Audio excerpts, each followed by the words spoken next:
हरे कृष्णा। बात्सल अमृत ISKCON Noida में आप सभी का स्वागत है। योगिनी एकादशी की आप सभी को हार्दिक शुभकामनाएं। हम सभी के इस जीवन में सुख और दुख दोनों का अनुभव करते हैं। दुख कोई नहीं चाहता और सुख की कामना भी सभी करते हैं, परंतु क्या हम जानते भी हैं कि सच्चा सुख क्या है और जीवन के वास्तविक दुख हैं क्या?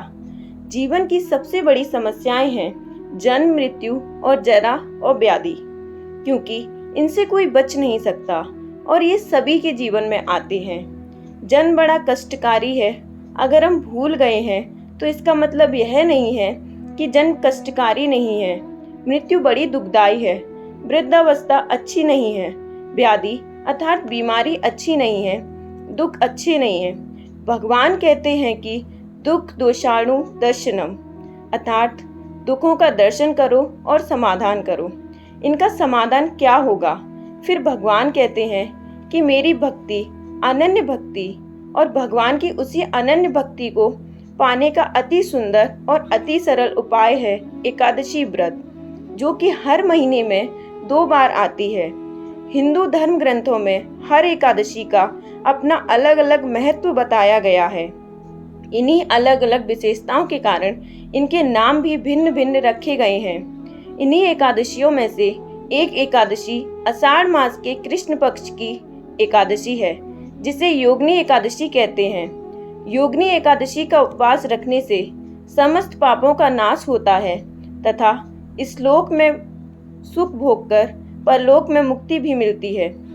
योगिनी एकादशी का महात्म्य कुछ इस प्रकार है।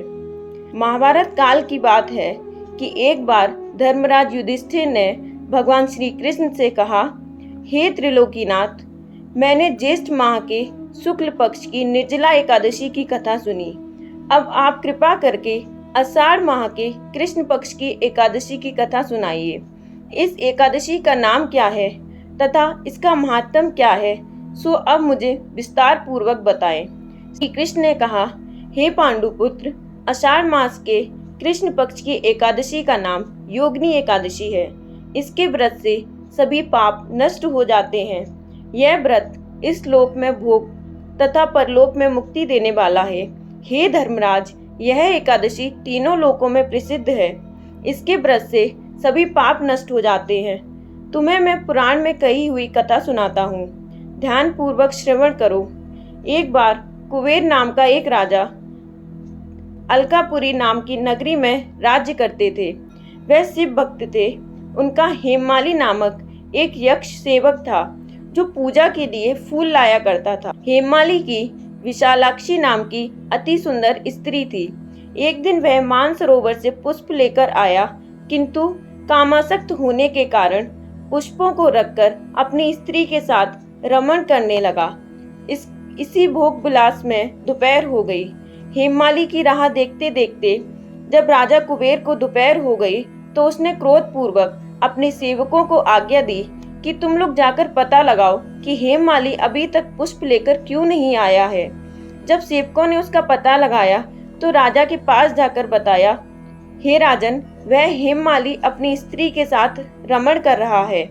इस बात को सुन राजा कुबेर ने हेममाली को बुलाने की आज्ञा दी। डर से कांपता हुआ हेममाली राजा के सामने उपस्थित हुआ। उसे देखकर कुबेर को अत्यंत क्रोध आया और उसके होंठ फड़फड़ाने लगे। राजा ने कहा, अरे अधम, तूने मेरे परम पूजनीय देवों के देव भगवान शिव का अपमान किया है।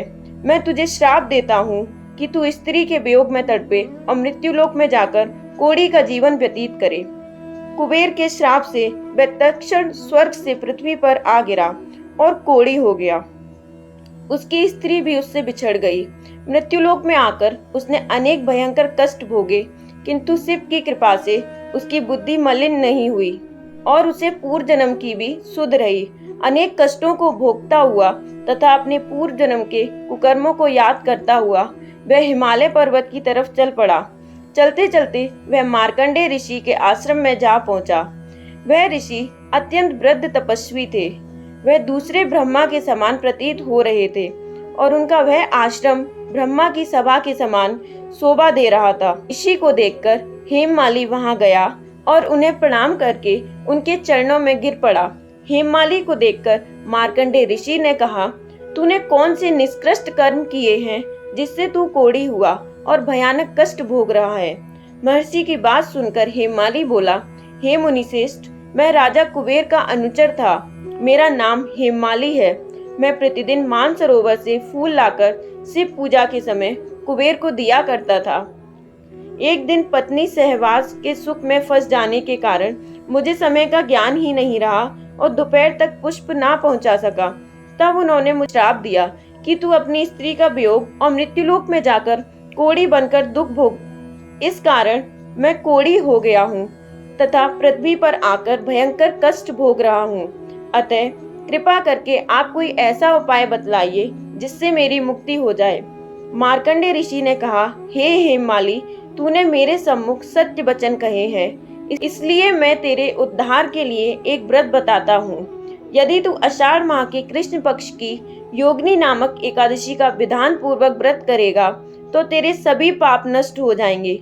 महर्षि के वचन सुन हेममाली अति प्रसन्न हुआ और उनके वचनों के अनुसार योगिनी एकादशी का विधान पूर्वक व्रत करने लगा।